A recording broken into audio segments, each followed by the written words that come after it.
Channel को like कीजिए, share कीजिए और सब्सक्राइब कीजिए। दहलीज के उस पार मधु हैरान परेशान अपने कानों पर, उसे यकीन ही नहीं हो रहा था कि उसकी अपनी जननी माँ भाभी के साथ मिलकर उसके बारे में ऐसी बातें करेंगी।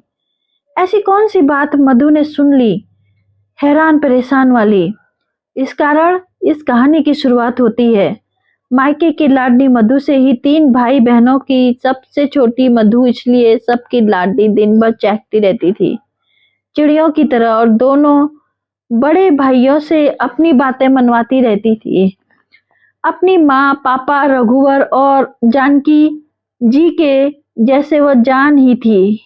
समय बीतता गया, पढ़ाई लिखाई करके दोनों भाई बहन अपनी नौकरी में लग गए। एक एक कर दोनों भाइयों की भी शादी हो गई, घर में भाभी आ गई। दोनों भाभी बिहार से तो ठीक ही थी, परिवार में सब कुछ ठीक ठाक खुशी चल रहा था। मैं अभी बीए सेकेंड ईयर में पढ़ रही थी, देखने में भी अच्छी भली थी। जो भी रिश्तेदार आते सब यही कहते कि अब यह मधु के लिए रिश्ता देखिए। पापा कहते अभी नहीं, बीए कंप्लीट कर लेगी तब। क्या रघुवीर जी, आप भी ज्यादा पढ़ लिख कर भी क्या करेगी? ऐसे ही तो संभालना है ससुराल जाकर। ऐसा कैसे आप बोल दिए श्याम बाबू? आजकल जमाना बिना पढ़े लिखे गुजारे का नहीं है। लड़की पढ़ी लिखी होगी तो कभी ऊंच नीच कुछ हो जाए तो उसके विपत्ति का सिंगार बन यह पढ़ाई। वैसे आपकी जो मर्जी रघुवीर बाबू, मुझे तो कहना था सो कह दिया। पुनः अरे रघुवीर जी, लड़का देखने में भी तो समय लगेगा। देखते देखते 3 दिन कैसे बीत जाएगा पता ही नहीं चलेगा आपको। पापा थोड़ा रुक कर, हाँ यह भी सही कह रहे हैं आप। मुझे सोचना चाहिए कि मधु की शादी के बारे में।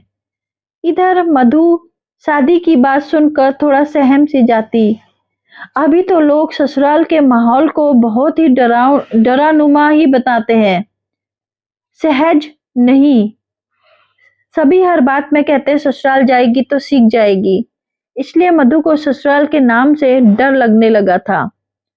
2 साल बाद बेहतर रिजल्ट के साथ बीए को पूरा हो गया मधु का। कई जगह जानने के बाद मधु के लिए एक अच्छे वर की तलाश रघुवीर जी की संपन्न हुई।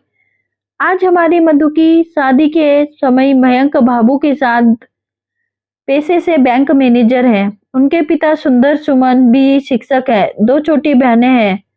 मयंक जी की कुल मिलाकर सुखी संपन्न परिवार मिल गया।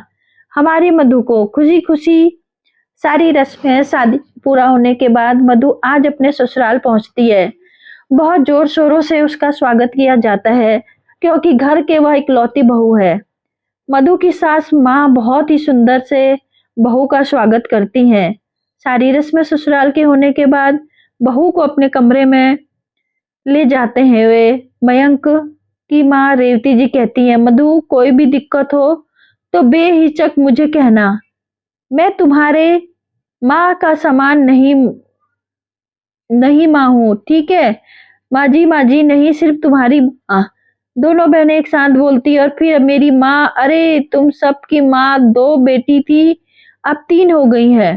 मुझे हंसते हुए चलो, अब मधु को आराम भी करने दो। मैं तो करने दूंगी आराम, भैया करने देंगे तब ना, खिंचाई करते हुए।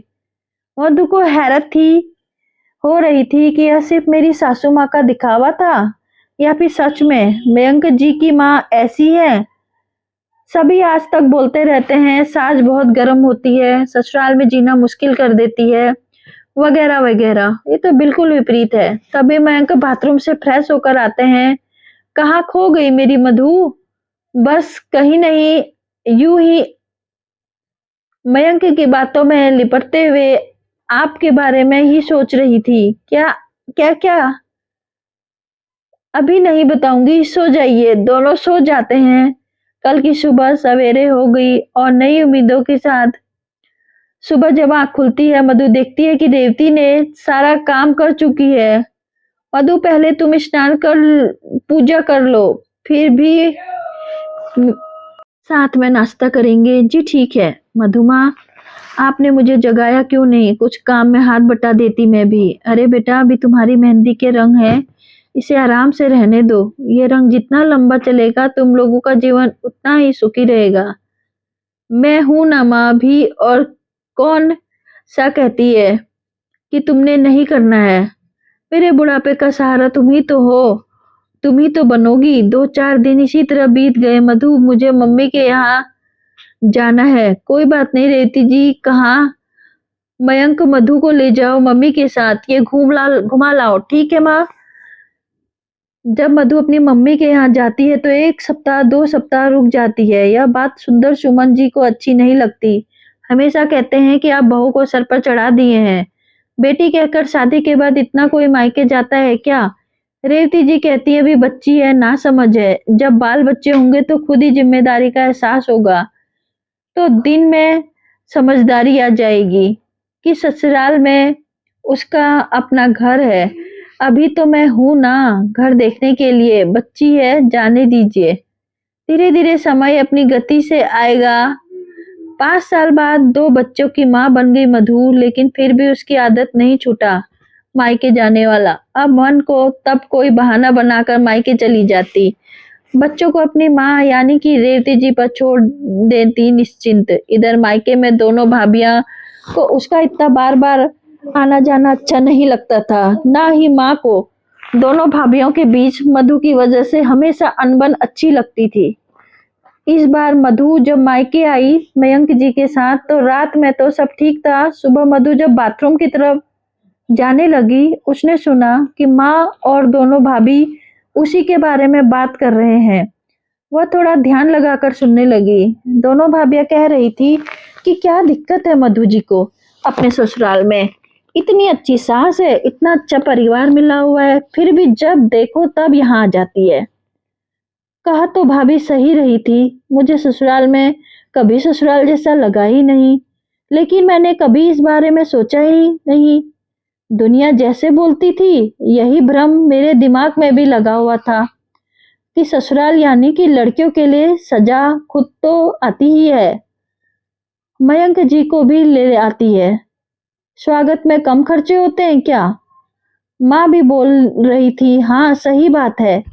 इस वक्त तुम दोनों झगड़ा मत करो, मैं मधु से बात करूंगी। तभी मधु माँ से लिपटते हुए, आज के बाद मैं बिना किसी ओकेजन के कभी नहीं आऊंगी, यही मेरा फैसला है, यही सही है। माँ मधु की आंखों से आंसू जैसे रुकने का नाम ही नहीं ले रहे थे। नम आंखों से ही तुरंत वह मयंक जी के साथ अपने ससुराल पहुंच जाती है। रेवती से लिपटकर फूट फूट कर रोने लगती है और कहती है, मेरा मायका छूट गया है दहलीज के उस पार। रेवती जी, अरे पगली, तुम्हारा दूसरा मायका हमेशा तुम्हारा इंतजार कर रहा है। अपने घर को रोशन करो, यही तुम्हारा असली मायका है। माँ ने कहा, हाँ माँ, मैं हमेशा के लिए अपने मायके लौट आई हूँ, हंसते हुए बोली। दोस्तों, अगर आपको मेरी कहानी अच्छी लगती है तो लाइक से सब्सक्राइब जरूर कीजिएगा और कमेंट भी जरूर कीजिएगा। आपका एक छोटा सा सपोर्ट मुझे बहुत मोटिवेट